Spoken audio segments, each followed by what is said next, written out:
শুধুমাত্র একটা আলু দিয়ে এত সুন্দর মসমসে নাস্তা বানানো যায়। আপনারা 10 মিনিট লাগবে না নাস্তাটা তৈরি করতে। আমি আলুটাকে এই মেশিনের সাহায্যে এখন কুচি করে নেব। দেখেন আমি আলুগুলো সম্পূর্ণ মেশিন দিয়ে কুচিয়ে নিয়েছি।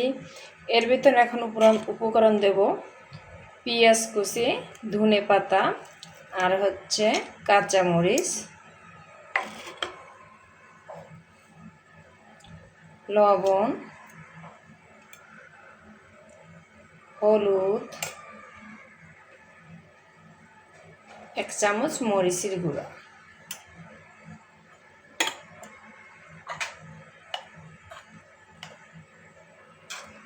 আর দেব একটু জিরে বাটা।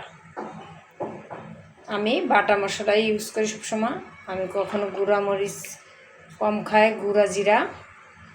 এখন এগুলো ভালোভাবে মিক্স করে নেব। এখন আমি কিছু ময়দা দিয়েছি বা আটা, যেটা ইউজ করেন আপনি। তারপরে একটা ডো তৈরি করতে হবে, ভালোভাবে মাখাইতে হবে।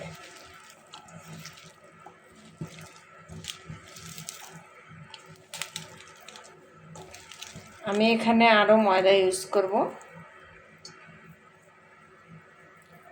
দেখেন কত সুন্দর ডোটা হয়ে গেছে। যে আমি একটু রেস্টে রাখছিলাম 5 মিনিটের মতন, ইচ্ছা করলে বেশি সময় রাখতে পারেন। এখন এটা আমি কিভাবে তৈরি করি দেখেন আপনার বেলন দিয়ে এভাবে একটু বেলে নিয়েছি। এই যে এবার আমি কাটবো, একটা চাকুর সাহায্যেই কিন্তু আমি কাটবো।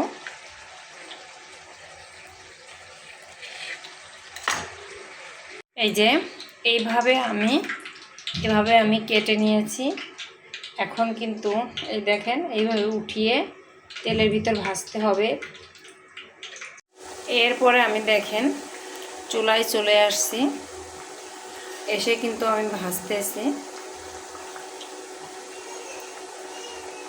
মস হয়ে যাবে একদম। আপনি মাত্র 10 মিনিটে, আপনি ঘড়ি ধরে বলতেছে, আপনি 10 মিনিটে এই নাস্তাটা আপনার মেহমানের সামনে আপনারা নিজেরা তৈরি করতে পারেন, খাওয়াইতে পারেন তৈরি করে।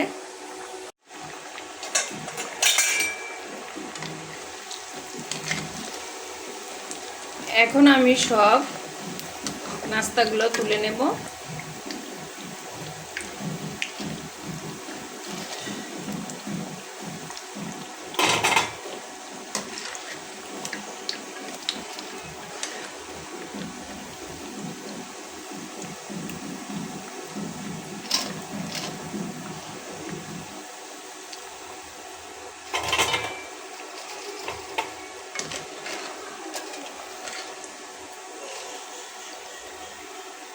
এত মসমসে কি বলবো, একটা খেলে 10টা খাওয়ার রাক্ষসী থেকে যায়, সবগুলোই খাওয়া যায়।